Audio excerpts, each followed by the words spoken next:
Muy buenos días. Este es mi comentario del Evangelio de Marcos, el capítulo 5, que habla acerca del endemoniado Gadareno.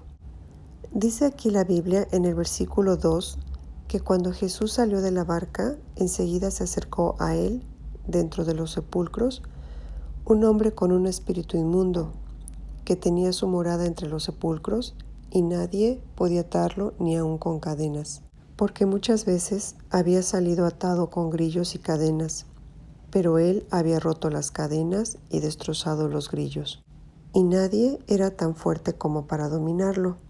Dice que siempre, noche y día, andaba entre los sepulcros y en los montes, dando gritos e hiriéndose con piedras. Cuando vio a Jesús de lejos, corrió y se postró delante de él, y gritando a gran voz dijo: ¿Qué tengo yo que ver contigo, Jesús, Hijo del Dios Altísimo? Te imploro por Dios que no me atormentes. Porque Jesús le decía: Sal del hombre, espíritu inmundo. Y después le preguntó: ¿Cómo te llamas? Me llamo Región, respondió, porque somos muchos. Aquí pareciera que hay una contradicción, porque en los versículos 2 y 6 dice que en cuanto Jesús salió de la barca se acercó a él un hombre con el espíritu inmundo, y cuando vio a Jesús de lejos corrió y se postró delante de él. Pero en el versículo 7 dice que gritando a gran voz dijo: ¿Qué tengo yo que ver contigo, Jesús, Hijo del Dios Altísimo? Te imploro por Dios que no me atormentes. Pues aquí estoy viendo al hombre que se acerca a Jesús y se postra delante de él, pero veo al demonio que lo rechaza y le suplica que no lo atormente. Estos dos en una sola persona. Jesús habla y se dirige directamente al demonio, porque le pregunta: ¿Cómo te llamas? Y éste le responde: Legión, porque somos muchos. Y puedo pensar que como seres humanos queremos acercarnos a Dios. En nuestro interior grita por Él, pero hay fuerzas espirituales que pelean en contra de Él. La lucha espiritual interna es real. El ser humano está peleando para acercarse a Dios, y estamos peleando contra potestades espirituales de maldad en las regiones celestiales. Efesios 6 del 10 al 13 dice: Por último, fortalézcanse con el gran poder del Señor.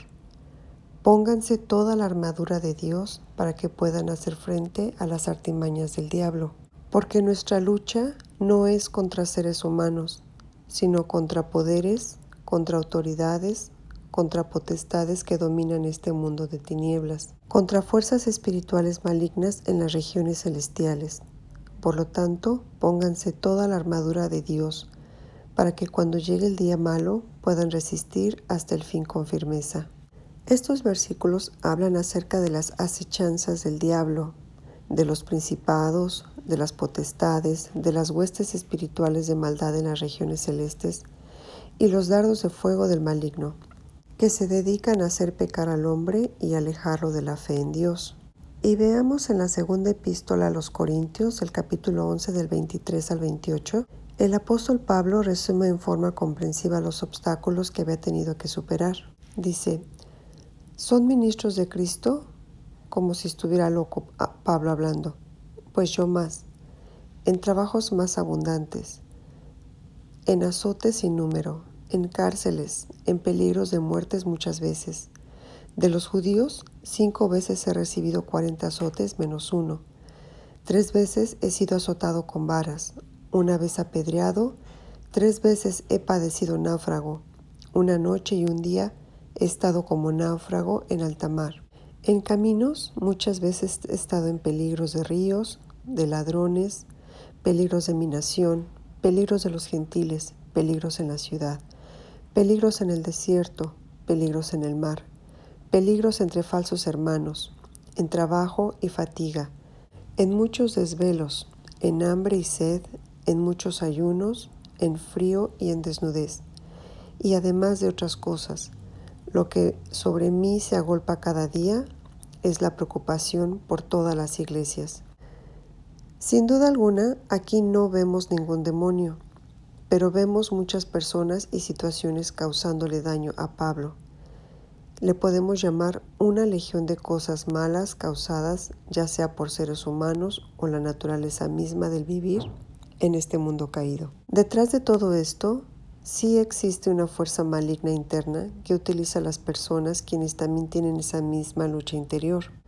Pensemos en las cosas terribles que ocurren en este mundo, porque hay potestades, huestes espirituales de maldad en las regiones celestes trabajando día y noche para herir a la humanidad. Pensemos en los personajes de la historia más malvados que han existido, y a mí se me ocurre pensar en Hitler.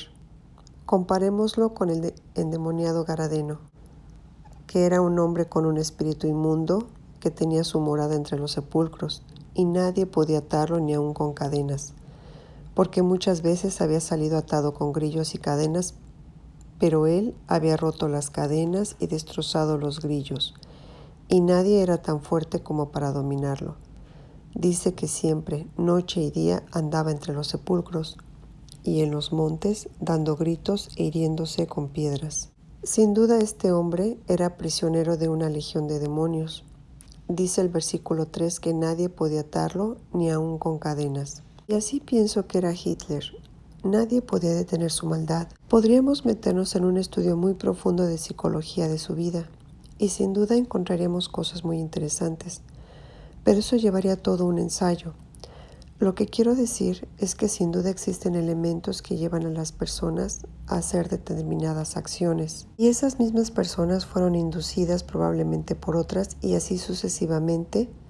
Veremos que cada individuo afecta a una persona de manera directa o indirecta, pero al final del día es el esfuerzo de la persona que quiere sacar sus demonios quien puede cambiar. Algunos de ustedes pensarán que no todo es culpa de los demonios, y estoy totalmente de acuerdo. El ser humano es tan complicado de entender y ha sido creado de una manera tan maravillosa que tendríamos que juntar la química, la física, la astrología y una infinidad de áreas que se conectan para poder comprenderlo. Sin embargo, solamente quiero enfocarme en este capítulo acerca del endemoniado. Y lo que yo creo, o a la conclusión que yo he llegado, es que el querer cambiar es una decisión personal. Este hombre fue quien, en cuanto supo que Jesús bajó de la barca, se acercó a él y también se postró a sus pies para ser liberado de estas fuerzas malignas que tenían poder. Más adelante, en el versículo 22, dice que vino uno de los oficiales de la sinagoga llamado Jairo, y al ver a Jesús, se postra a sus pies y le rogaba con insistencia: mi hija está al borde de la muerte. Te ruego que vengas y ponga las manos sobre ella para que sane y viva. Jesús fue con él y una gran multitud lo seguía. Más adelante, en el versículo 25, dice que ve una mujer que padecía de flujo de sangre por 12 años. Había sufrido mucho en manos de médicos y gastado todo lo que tenía sin provecho alguno, sino que al contrario había empeorado. Cuando ella oyó hablar de Jesús, fue a él por detrás de entre la multitud y tocó su manto, porque decía: si tan solo toco sus ropas, sanaré. Al instante la fuente de su sangre se secó y sintió en su cuerpo que estaba curada. Después, en el versículo 35, continúa la historia del oficial de la sinagoga, y le dicen: tu hija ha muerto, ¿para qué molestas al maestro? Pero Jesús, oyendo lo que se hablaba, dijo al oficial de la sinagoga: no temas, cree solamente. Jesús, después de esto, fue a visitar a su hija y le dijo: Talita, que significa niña, a ti te digo, levántate. Y la niña al instante se levantó y comenzó a caminar. Aquí vemos dos milagros que ocurren en el mismo día: una sanación de una enfermedad y la resurrección de un muerto. El propósito de Jesús es venir a sanarnos, a liberarnos de esas fuerzas malignas que hay en nuestro ser. Pero vemos que hay que acercarse a Jesús y hay que tener fe. Y estas dos cosas se pueden decir fáciles, pero no siempre lo son, porque recordemos que hay fuerzas malignas dentro de nosotros que no quieren que nos acerquemos a Él. Recordemos en el versículo 6 cuando los demonios le imploran a Jesús que no los atormente. Y me impacta mucho la actitud de Jesús cuando está hablando directamente con estos demonios, porque lo primero que les pregunta es, ¿cómo se llaman? Él no los insultó ni peleó contra ellos. Y veamos cómo estos mismos demonios le pidieron a Jesús, no me atormentes. Y Jesús no los atormentó. Y les dio permiso para que entraran a los cerdos que se precipitaron al despeñadero, que se ahogaron después en el mar.